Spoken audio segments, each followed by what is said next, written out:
I watched two police officers approach while holding a coffee mug on my own doorstep, their faces telling me they would prefer to be somewhere else.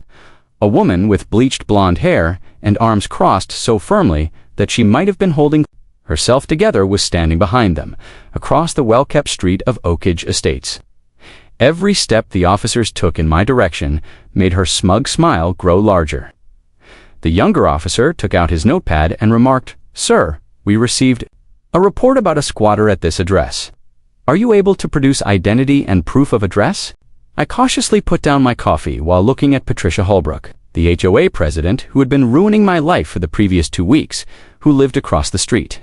She was unaware that the most costly lesson of her life was about to be taught to her. My late Uncle Edward had left me a portfolio of 12 rental homes 3 weeks prior. Ironically, Patricia resided in the one I was standing in front of, but there were 8 of them sitting right here in Oakage Estates.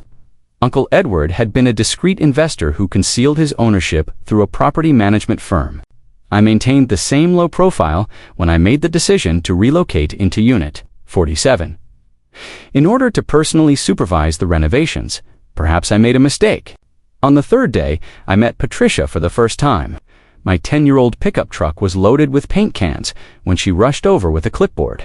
"Pardon me," she murmured, sounding as though she had never in her life made an excuse for anything. "I don't know who you are. Are you listed as an authorized vendor?" I wiped my hands on my work jeans and stood up.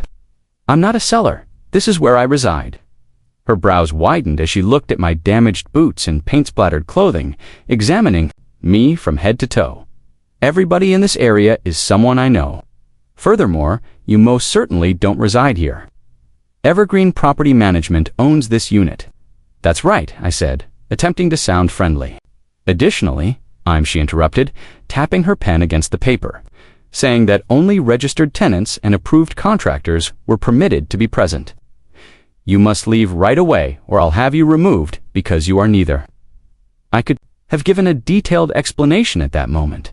I could have informed her that the house she treated like her own castle actually belonged to me, that I owned Evergreen Property Management, and that I received rent from her each month. However, there was something about her patronizing tone that caused me to hesitate. I just said, "I have every right to be here."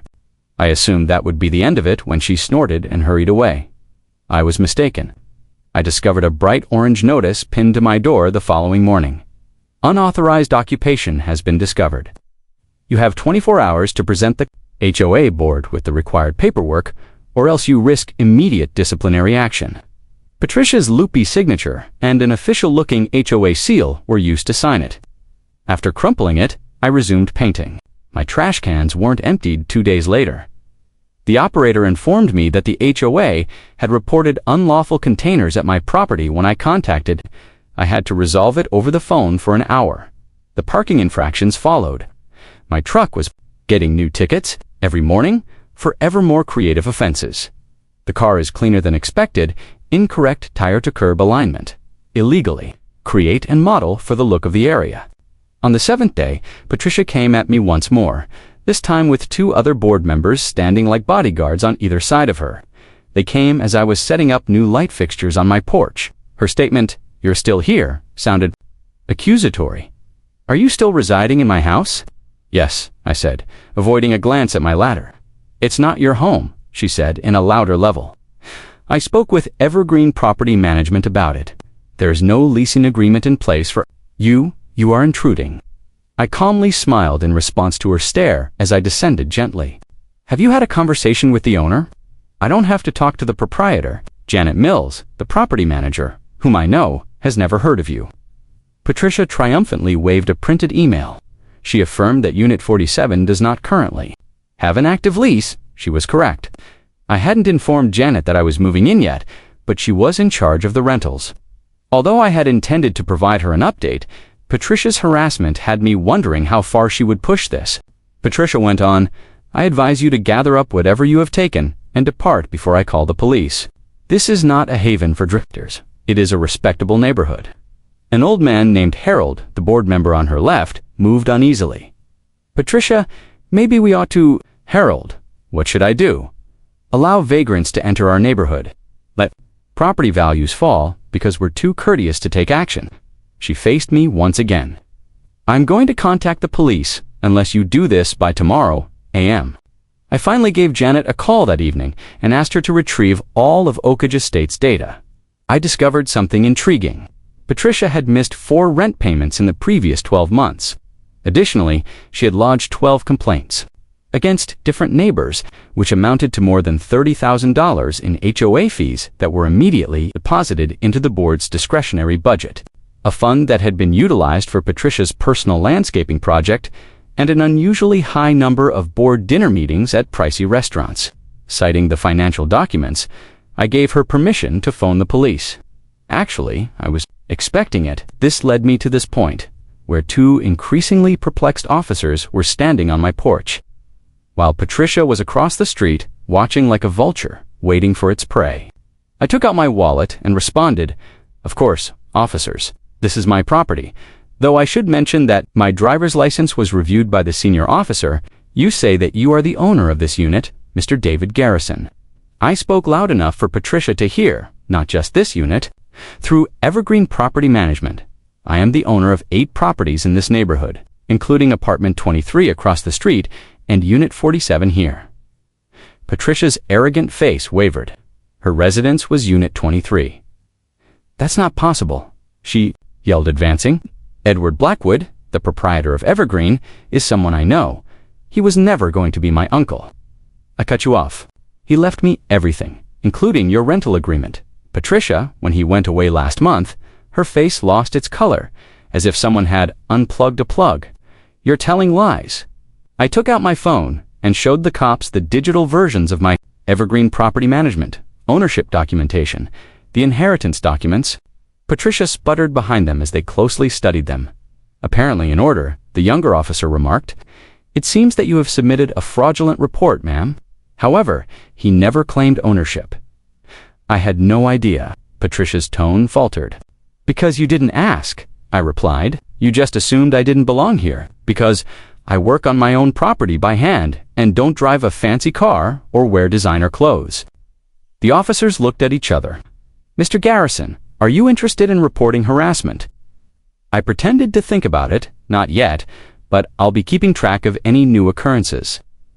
Patricia stayed motionless on my yard after the officers left after warning her about false allegations.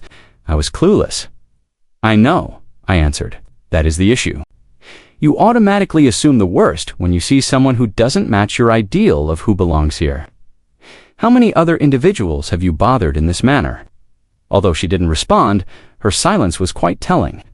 I formally notified Patricia that evening using the appropriate methods. It listed all of her infractions, including harassing a tenant tyrannically, misusing her HOA power, submitting fraudulent reports, and a number of lease infractions, including unapproved changes to her apartment that I found in the documents, in order to address several inconsistencies in the discretionary money spending.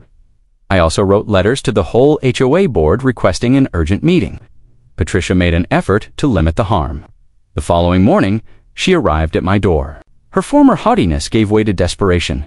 "Mr. Garrison, David, we started off poorly in my opinion. We didn't start off well. You thought I was beneath you, and you responded accordingly." I said, "I just wanted to keep the neighborhood safe," she begged. "Don't you understand? We must uphold certain norms." I remarked, "It's funny about standards. I have been going over the bylaws of the HOA. Did you know that submitting fake police complaints against homeowners can result in automatic dismissal from the board, or that using association funds for personal gardening is deemed embezzlement?" Her face became white once more. "What are you looking for?" "Tomorrow night is the emergency board meeting, and I want you to be there and tell everyone exactly how you've been managing things." Word got around about the gathering, which took place in the community center. Almost all of the residents, including a few who didn't often visit, were present.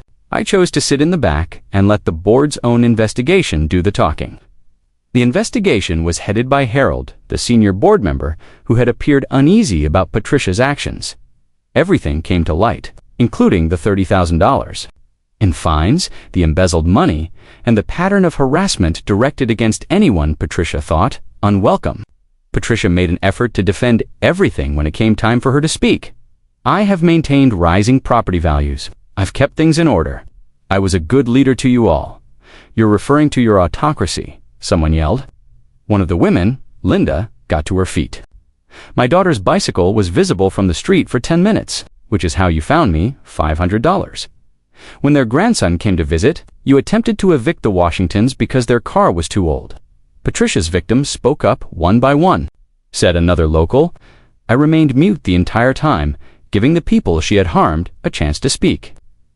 Harold finally demanded a vote of no confidence. Everyone agreed. Patricia scanned the room for any allies, but she couldn't find any. Her eyes found me. You're to blame, she growled. I got to my feet. No, Patricia. You've been avoiding accountability for far too long. I turned to speak to the group. I want to reassure everyone that, as the owner of 8 houses in this community, I'm dedicated to treating every individual fairly. All fines from the previous 2 years will be examined, and those that were disproportionate or unwarranted will be refunded. Applause broke out in the room. Patricia made one more, desperate attempt. All right, I'll step down discreetly. Don't evict me, please. I've spent 15 years here. I won't throw you out. There will be changes, but you will still honor your lease like any other tenant, I added. You will first reimburse all of the association funds that you misappropriated. Second, you will formally apologize to each resident you have wrongfully fined or harassed. Hundreds of people, that is. Then you had better get going. Following the discovery of the financial irregularities, the county prosecutor, who had been invited to attend, came forward. Actually, you'll have to deal with me first, ma'am. Illegal to embezzle HOA funding. You might face serious fines and possibly even jail time. Patricia fell to her knees. Jail? However, what are the fines? You might be sentenced to up to 5 years in jail and fined up to $75,000 based on the $30,000 in embezzled money. Her face was a mask of astonishment and disbelief as she fell into a chair. The lady who had used her meager power as a weapon at last saw what the true repercussions looked like.